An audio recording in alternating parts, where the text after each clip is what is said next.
नमस्कार, आप देख रहे हैं एस्ट्रो ऐप। मैं हूं आपके साथ मनोज माधव शास्त्री। सबसे पहले मित्रों, हमारे हिंदू संमत 2046 साके 1921 वर्तमान स्थिति में हमारे निकट में दीपावली का त्यौहार आ रहा है।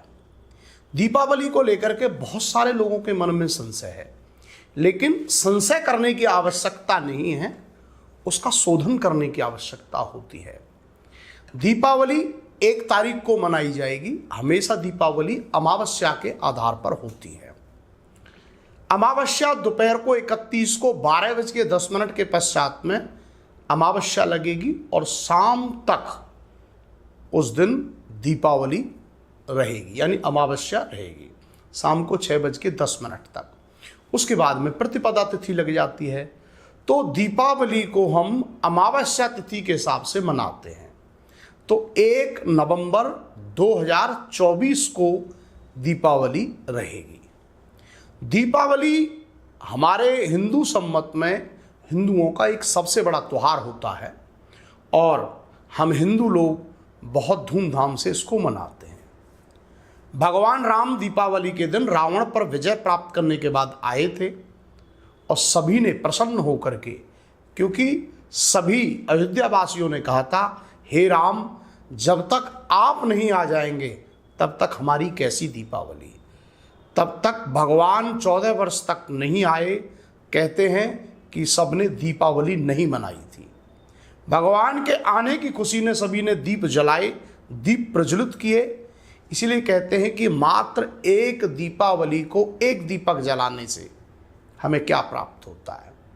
कहते हैं दीपम ज्योति पर ब्रह्मा, यानी कि जो ब्रह्मा की अनेक तपस्या करने से जो चीज हमें प्राप्त होती है वो मात्र एक दीपक जलाने से हो जाती है। दीपक ज्योति पर ब्रह्मा, दीपो ज्योति जनार्दना, दीपो हरते में पापम, सांध दीप नमो नमस्ते, शुभम करोति कल्याणम आरोग्यम सुख संपदाम, शत्रु बुद्धि विनाशम च दीप ज्योति नमो नमस्ते। यानी कि एक दीपक को जलाने से समस्त जीवन में कल्याण होता है, हमारे शत्रुओं का विनाश होता है, महालक्ष्मी की कृपा प्राप्त होती है। हिंदू सनातन धर्म में दीपक जलाने से हमारे जीवन में आभा मंडल जागृत होता है, हमारे मन की केंद्रित सभी इंद्रिय जागृत होती है और परमेश्वर का वास होता है। कहते हैं जब अंधकार नष्ट होता है तो ज्ञान का उदय होता है। इसीलिए हमें लक्ष्मी जी की उस दिन उपासना करनी चाहिए। इसके साथ साथ मैं आप लोगों को ये भी बताना चाहता हूं कि दीपावली वाले दिन किस समय हमको पूजन जरूर करना चाहिए। और अगर आप अपने साल को बहुत महत्वपूर्ण बनाना चाहते हैं तो धनतेरस वाले दिन लक्ष्मी और गणेश जी को अपने घर लेके आना चाहिए। ये भी एक विशेष चीज मैं आप लोगों को बताना चाहता हूं। देखिए, व्यापारियों के लिए सबसे अच्छा मुहूर्त है दोपहर को कुंभ लगन में 2 बजे से लेकर के 3:30 बजे के बीच में, 1:30 बजे के बाद कभी भी कर सकते हैं, उनको पूजन करना चाहिए। जो लोग स्थिर लगन में पूजन करते हैं, हमेशा पूरे साल महालक्ष्मी की कृपा उनके जीवन में बनी रहती है, महालक्ष्मी जी प्रसन्न होती हैं और उस साल में उनकी दुख और दरिद्रता को नष्ट कर देती हैं। जो लोग घर और गृहस्थी में रहते हैं, यानी कि घर में रहते हैं, तो घर में हमें किस समय पूजन करना चाहिए?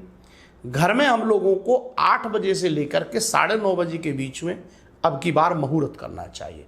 हमेशा हर साल आप लोग 7 बजे के बाद में पूजा करते हैं, लेकिन ना तो चौघड़िया के विस्तार के अनुसार 7 बजे के अनुसार मुहूर्त बन रहा है और ना कोई लग्न के आधार पर।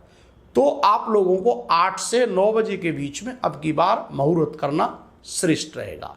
नमस्कार।